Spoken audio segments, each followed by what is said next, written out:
here over the next 5 minutes. On one side, you have JupiterKing, best finish on ladder number 2, and on the other side, KK, who also has finished second on the global ladder. Yeah, love it. And guys, I see there's about 11,000 of you guys hanging out here in the U.S. or the English-speaking chat. Why don't you let us know down in the chat who you think is going to take this match? Who's it going to be? Is it going to be Tribe? Is it going to be Ponos? Right now, Ponos playing pretty dang well as they've done all season long. Miner picked up easily by KK, and you see after the bar barrel and baby dragon, Jupiter still has to send that Miner to the safe spot just in case. And good thing he did. Ice Wiz means we're probably going to be facing a NATO, and there you go. Yep, and this is kind of what I was talking about. Like, you see these really, really highly defensive decks coming out from these guys that know how to control, and KK's definitely a guy that knows how to control. JupiterKing going a little bit more aggressive with minor wall breakers, but you talked about outplayability early on, and that's definitely something that Jupiter can do. So this will be really interesting to see how Jupiter plays defense when these inevitable counter pushes come in. And this might be the first graveyard of the game. There you go.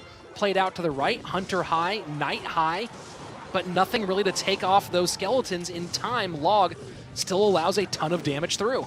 Yeah, really a lot of damage in, and I had to make a quick correction on myself. My phone hadn't refreshed. There's actually 25,000 of you watching. So first of all, thank you for you guys watching. That's an incredible number. And secondly, who's got this match in the bag right now? KK delivering a big, big blow with that graveyard. Jupiter's got to do a better job with those archers.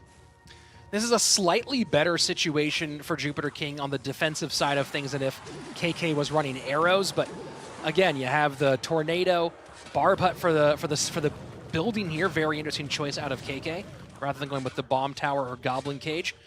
Poison will still be a little bit nasty, but it is defendable by Jupiter if he can hold on long enough. But behind at this stage with the chip deck, kind of a problem. Yeah, it really is, because, you know, the earthquakes, the logs, the miners, they're just not going to get it done. And trying to start to create opposite lane pressure against this deck with minor wall breakers, it's ice skating uphill. There's just no way it's really going to happen. And that poison out of KK trying to predict the archers going behind Princess Tower there. They do go a little high, but not going to matter a whole lot either way. 7-0-1 on the right-hand side. Jupiter in a lot of trouble. I don't really love that play from KK. I understand why he did it, because he doesn't really care, right? He can miss a poison and still take a bunch of damage, be down an elixir, and still win the game. But it just felt like, why not wait a second longer, get the archers in the poison, get a little bit more damage in. Final 10 seconds approaching. Setting the line high right now is JupiterKing. 701 to 1190.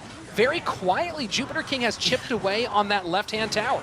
Yeah, I was just going to say, I mean, shockingly, JupiterKing is really firmly in this game. 701 to 842. Earthquake cycle comes in. You know, KK does the correct thing, moving the barb hut to the other side so that Jupiter can't get earthquake damage in on the tower he wants. But yeah, Rich, Jupiter doing what he does, which is slow and steady wins the race. And again, Miner goes to the front, and at this stage, you see the Knight go to the back, because this is where you would start putting Miners to the back and not worrying about that King Tower activation. Instead, Jupiter swerves by going with the standard play. Yeah, and you know, JupiterKing and TNT are two guys that I use the word calculated with more than anyone else, and it's because of the stuff that Jupiter does. I mean, he is so composed, and he creates so much pressure even when he's down, although right now it's really, really tough. There you go, Barbarians tanking for the graveyard. Log comes out a little earlier this time. Archers to the inside, not within poison. Oh. But that barb hits, and that is a massive hit that he could not afford to give. Yeah, not at all. You see the Knight on the left-hand tower. Miner does come in. KK working his way towards